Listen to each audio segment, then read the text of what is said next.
Hello, नमस्कार, आदाब, सत श्री अकाल, अस्सलाम वालेकुम। मैं हूं मोहम्मद अहमद काज़मी, लेकर आया हूं आपका पसंदीदा कार्यक्रम आपके रूबरू। इस कार्यक्रम में हम आपको कुछ जानकार लोगों से मिलवाते हैं और देश विदेश की जो खबरें होती हैं उस पर चर्चा करते हैं, ताकि आपकी कुछ मालूमात गहराई से आपको मिल सके। क्योंकि इस वक्त इंफॉर्मेशन नहीं मिल रही, जो गोदी मीडिया है वो आपको सब कुछ नहीं बता रहा जो आम हालात में बताया जाना चाहिए। आज मंडे है और आज हम एक बार फिर अविनाश काकड़े जी से बात कर रहे हैं। अविनाश काकड़े जी देश भर में कम से कम 10 राज्यों में इलेक्शन के दौरान घूम चुके हैं, देश के हालात को अच्छी तरह से देख रहे हैं, समझ रहे हैं और क्या कुछ तब्दीली के हालात हैं वो समझेंगे हम उनसे। इलेक्शन में क्या लोगों का रिएक्शन क्या है, किस तरह से देश किस तरफ जा रहा है वो हम समझने की कोशिश करेंगे।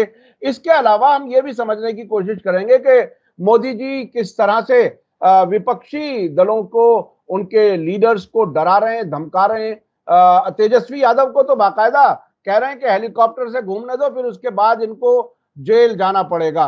उसके अलावा खुद अपने आप को कह रहे हैं कि मैं बायोलॉजिकल नहीं हूं, यानी कि नॉर्मल इंसान नहीं हूं, मेरी पैदाइश नॉर्मल नहीं है। यानी वो अपने आप को भगवान या भगवान का अवतार बताने की कोशिश कर रहे हैं।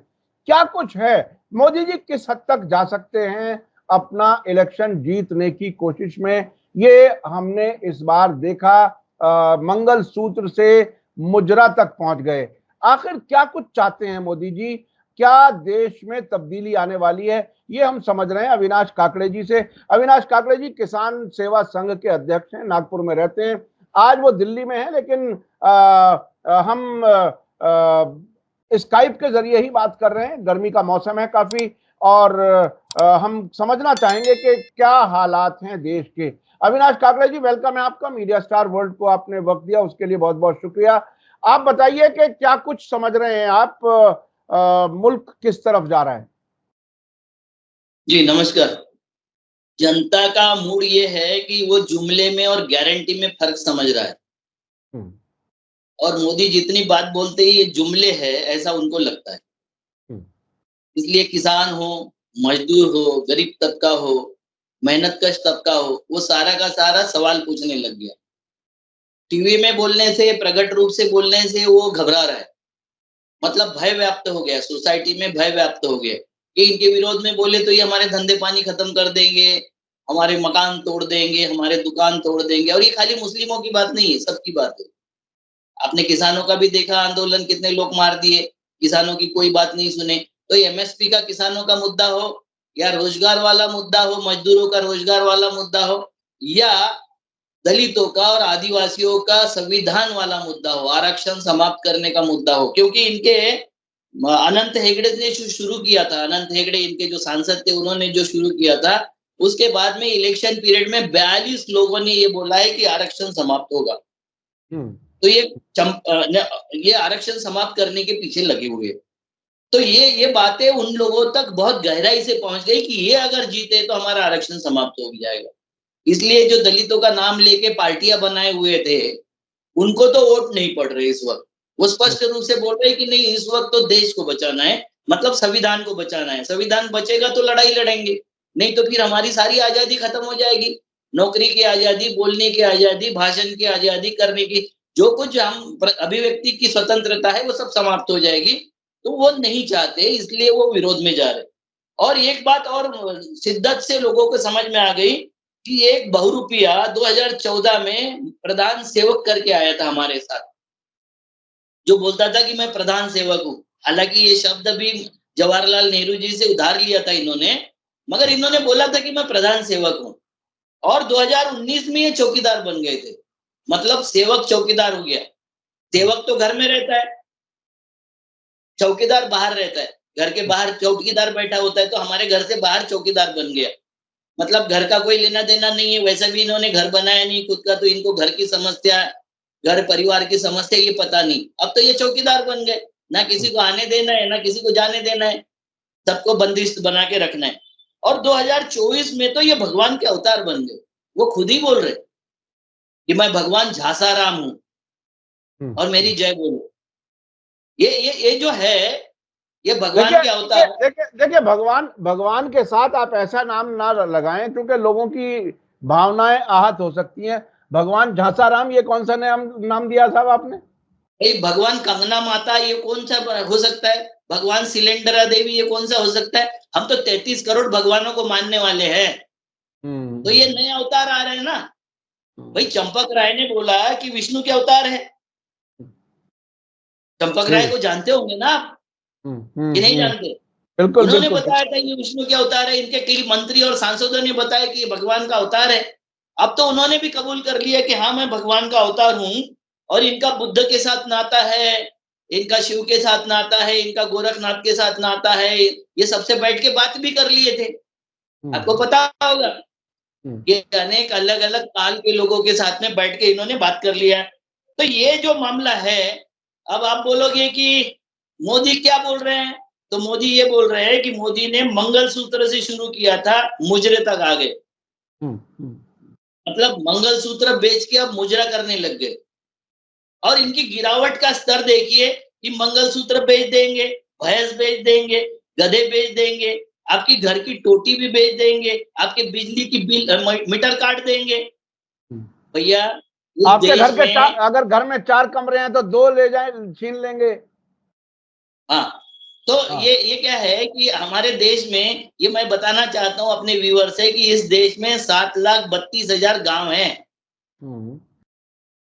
अभी वो घट के अबेंडेंट होते हैं गांव, कुछ उजड़ जाते तो नए कुछ बसते हैं, एकत्रित करके गांव बनाते हैं। तो 6.5 लाख के कम नहीं है गांव, 6.5 लाख गांव है। उसमें से मोदी जी ने ही खुद दावा किया है कि 18,000 गांव में बिजली पहुंचाई है। तो बाकी के जो है बचे हुए गांव, उसमें तो कांग्रेस ने पहुंचाई। फिर ये बिजली कैसी काट देंगे? फिर ये बोल रहे हैं कि हमने अनाज जो दिया आपको 5 किलो अनाज, वो कांग्रेस बंद कर देगी। हमने जो मुफ्त शिक्षा दी वो कांग्रेस बंद कर देगी। हमने जो स्वास्थ्य की सेवा आपको दी वो कांग्रेस। ये सारी योजनाएं, फ्लैगशिप योजनाएं कांग्रेस की है। और मोदी जी उस पर भी दावा करके ये बोल रहे हैं कि ये बंद कर देंगे। क्यों बंद करेंगे भाई? जब वो बोल रहे हैं कि 22 उद्योगपतियों को जितना 16 लाख करोड़ रुपए का कर्जा माफ किया, उन्होंने कितने लोगों को मल्टी मिलियनर बनाया मोदी जी ने। राहुल गांधी का स्टेटमेंट है कि मैं सब देश के जितने गरीब हैं उनको लखपति बनाऊंगा, 1 लाख रुपए आपके महिलाओं को दूंगा, बेरोजगारों को 1 लाख रुपए साल का दूंगा, मतलब 8,500 रुपए महीने का दूंगा। और इससे मार्केट बूम होगा, क्योंकि एक्चुअल परचेजर के हाथ में अगर पैसा चला गया तो मार्केट बूम होता है। मोदी जी ने जिन लोगों के हाथ में पैसा दिया वो तो भाग गए, वो और भाग गए कुछ वो। भागने की कगार पर बैठे हैं। जी जी जी। तो अभी अभी आपको क्या लगता है? देखिए, आपने आपने कहा था झोला उठा के चले जाएंगे 7वें उस तक। आपको क्या लगता है किस मरहले में पहुंच गए मोदी जी अभी? पब्लिक ने तो झोला दे दिया इनके हाथ में, हम्म है ना। मगर हम्म क्या होता है, कुछ कुछ ऐसे फकीर होते हैं कि जो जबरदस्ती, वो हिजड़ा टाइप के फकीर होते हैं ना, वो कपड़े उठा के दिखाते हैं, कचकुल करते हैं, भय व्याप्त करते हैं और आपसे छीन लेना चाहते हैं। उस टाइप के फकीर जाते वक्त भी संघर्ष करते जैसे डोनाल्ड ट्रम्प ने किया था। आपको हम्म पता है राष्ट्रपति भवन पे उनके कुछ गुंडे चढ़ गए थे, वहां उन्होंने कब्जा करने का प्रयास किया। ऐसा कुछ हो सकता है, वरना जनता ने तो झोला दे दिया इनके हाथ में। मैं जितने यानी प्रदेशों यानी में घुमा यानी हूं वहां उसका, यानी आप ये कह रहे हैं कि ये आसानी से नहीं जाएंगे। ये गड़बड़ी, दंगे, फसाद, कुछ ना कुछ ऐसा जरूर कर सकते हैं जिसमें देश में लॉ एंड ऑर्डर का मसला बनेगा। और लॉ एंड ऑर्डर तो हमारे गृह मंत्री जी के पास में है, जो खुद तड़ी पार रहे हैं एक जमाने में। उनके हाथ में लॉ एंड ऑर्डर होगा, उनका इशारा जिस तरफ होगा उस तरफ के लिए जो चाहेंगे वो करेंगे। फिर क्या तो जिनके किस हाथ तरह? में लॉ एंड ऑर्डर है, जिनके हाथ में लॉ एंड ऑर्डर है, उनका कल का आज का स्टेटमेंट है हाँ। कि समान नागरिक संहिता लाएंगे हम। जो राज्यों के हाथ में था अब ये केंद्र के हाथ में लेंगे। कितना सारा उन्होंने केंद्र के हाथ में, मतलब देश का मूल सूत्र था डिसेंट्रलाइजेशन ऑफ पावर, इन्होंने सेंट्रलाइजेशन ऑफ पावर किया। अब ये बोल रहे हैं कि हम लाएंगे। दूसरा, एक राष्ट्र, एक चुनाव, एक पार्टी, एक नेता, एक विचार, एक परिधान, एक संस्कृति, एक खान पान, एक भाषा, एक त्योहार, और हम करे सो कायदा। हम्म। आप किसकी गारंटी दे रहे हो? तड़ीपार शाह जी की गारंटी दे रहे हो कि वो लॉ लेकिन एंड ऑर्डर लेकिन संभालेंगे? लेकिन उन्होंने ये तो इशारा दे दिया कि बस एक ही तरह के लोग रहेंगे, सबको एक ही रंग में आना पड़ेगा। ये जो पूरा सब देश रंग। में कमल कमल रहेगा, बाकी सारे कमल रहेगा, बाकी सारे गुलाब से लेके मोगरा, जाई, जुई, सेवंती जो कुछ होते हैं फूलों के प्रकार, वो सब खत्म। एक ही रहेगा, एक रहेगा, खाली दूसरा नहीं रहेगा। ये अच्छा देश अच्छा विविधताओं से अच्छा भरा अच्छा है। एक बात बताइए, मोदी जी अभी तक इतने कॉन्फिडेंस से जो कुछ कह रहे हैं, अब तक कॉन्फिडेंस उनका मतलब जबानी है या क्या है? अभी तक वो कह रहे हैं कि हम जीत रहे हैं, लोगों का बिल्कुल पूरी तरह से हमें सपोर्ट है और हम जीत रहे हैं। कॉन्फिडेंस कॉन्फिडेंस सारा हिल गया है, वरना वो अपने साथ में 4 जून को ये हेलीकॉप्टर में जो जो उड़ रहा है उसको तिहाड़ में डाल देंगे, उसको अरविंद केजरीवाल को 1 तारीख के बाद में तिहाड़ में डालेंगे, इसको तिहाड़ में डालेंगे, स्वाति मालीवाल के माध्यम से और दूसरी जगह फंसाने का प्रयास, ये सबको फंसाने का जो प्रयास करते हैं, ये क्यों करते हैं? क्योंकि इनको पता है कि इन्होंने स्कूल के किताबों पर भी टैक्स लगा दिया, जीएसटी लगा दिया। ये दुनिया का अकेला मामला है जिसमें लोगों के पढ़ने के ऊपर पाबंदी लगाने के लिए स्कूल टैक्स पर इन्होंने टैक्स लगा दिया, स्कूल की किताबों पर। क्योंकि ये चाहते अनपढ़ रहेगा इंडिया तभी भक्त बनेगा इंडिया। ये भक्तों की पौध बढ़ाना चाहते। अब देखिए इनका सबसे बड़ा भक्त जो है बागेश्वर धाम वाला, वो उधर मुस्लिम कंट्रियों में जाता है और वहां वो बोलता है कि मुझे यहाँ धर्मनिरपेक्षता दिखाई दे रही है और इससे देश की शांति और संपन्नता देखी है। यहाँ आके वो बोलता है हिंदू राष्ट्र बनाना है। जब उसको वहां जाके पता चल रहा है कि शांति और संपन्नता धर्मनिरपेक्षता से और विविधता से आती है, वहां वो मंदिर बना रहे हैं और हम मंदिर तोड़ने की बात कर रहे हैं, मस्जिद तोड़ने की बात कर रहे हैं। तो ये जो उल्टी उबासी है, उबासी वाला जो मामला है, ये कैसा चल रहा है मालूम है? कि दुनिया पहले अर्थ संभालती है, मतलब इकोनॉमी संभालती है अपनी। कंसंट्रेट उनके पहले नंबर पे होता है इकोनॉमी, दूसरे नंबर पे राजनीति और तीसरे नंबर पर धर्म होता है। और हमारे यहाँ के ये नफरती चिंटू, ये मूर्ख लोग जो अपने फायदे के लिए जनता को पहले धर्म के झगड़े झगड़े में धकेलना चाहते, मतलब जो दुनिया विकसित देशों में धर्म तीसरे नंबर पर है, आस्था तीसरे नंबर पर है, इन्होंने ये पहले नंबर पर ला ली है। दूसरे नंबर पर राजनीति और तीसरे नंबर पर अर्थशास्त्र लाया, क्योंकि इनको अर्थशास्त्र बढ़ाना नहीं है, इनको अर्थशास्त्र लूटना है।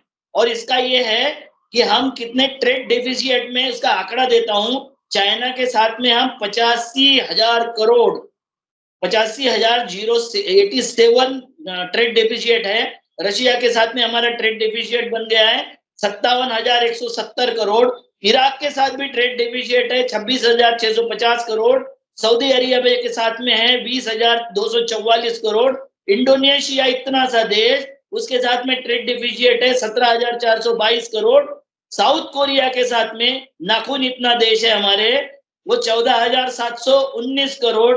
यूएई के साथ में हमारा ट्रेड डेफिसिट है 12,393 करोड़। हांगकांग के साथ में हमारे एक शहर जितना नहीं है, उसके साथ में ट्रेड डेफिसिट है हमारा 12,206 करोड़। और सिंगापुर के साथ में 6,787 करोड़। यूएस के साथ में 36,742 करोड़। ये हमारा ट्रेड डेफिसिट है। तो इसका मतलब इसका तो सीधा मतलब ये हुआ कि हमारा एक्सपोर्ट जो है वो बहुत ही नीचे की तरफ डिप किया है। इसमें विदेशों को जी हमारा माल नहीं जा रहा, बहुत कम जा रहा है। छोटे छोटे मुल्कों के मुकाबले में भी हम नुकसान में हैं कारोबार में।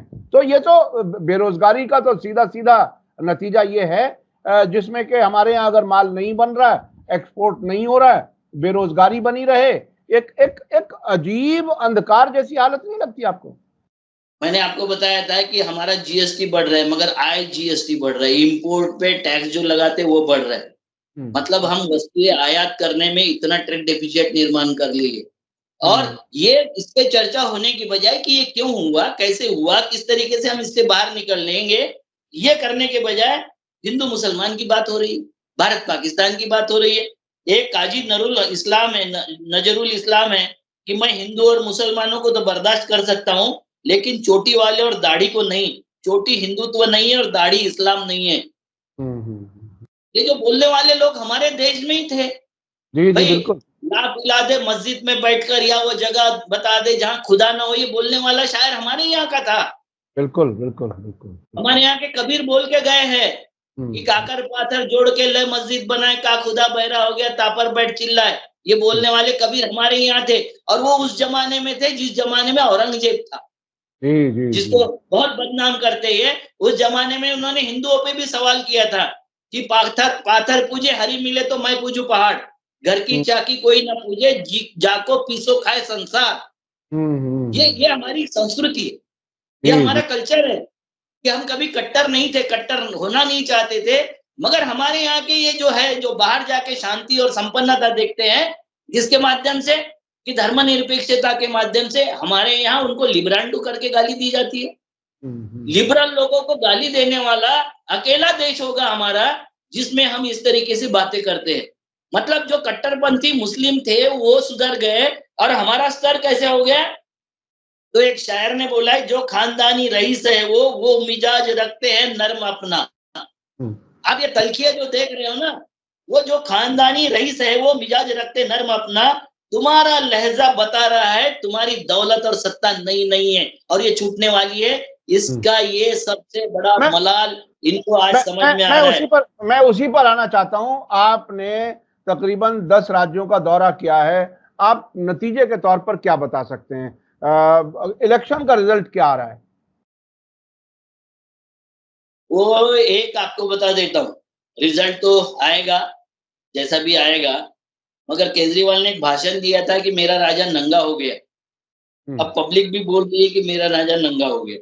हम्म ठीक है? तो हम्म रिजल्ट क्या बताएँगे? हम्म रिजल्ट तो ये है कि मोदी हार रहे हैं, मोदी बाहर जा रहे हैं और ये इसके लिए अपना जो कुछ है, वो सारा का सारा अब इनके दाँव पे लगा हुआ है कि मेरी सत्ता बच जाए, क्योंकि इनको पता है कि सत्ता अगर नहीं बची, तो नोटबंदी से लेके राफेल से लेके हर चीज़ में इंक्वायरी होगी। जीएसटी, वो प्राइम मिनिस्टर फंड, कोरोना का निपटारा, हम्म कोरोना के बारे में जो-जो उन्होंने किया इर्रेगुलरिटीज़ की सबकी अगर होगी, तो मुझे हम्म लगता है इनके 150-200 साल की सज़ा हो जाएगी। डेढ़ हम्म। 200 साल की, इससे कम नहीं होगी सज़ा।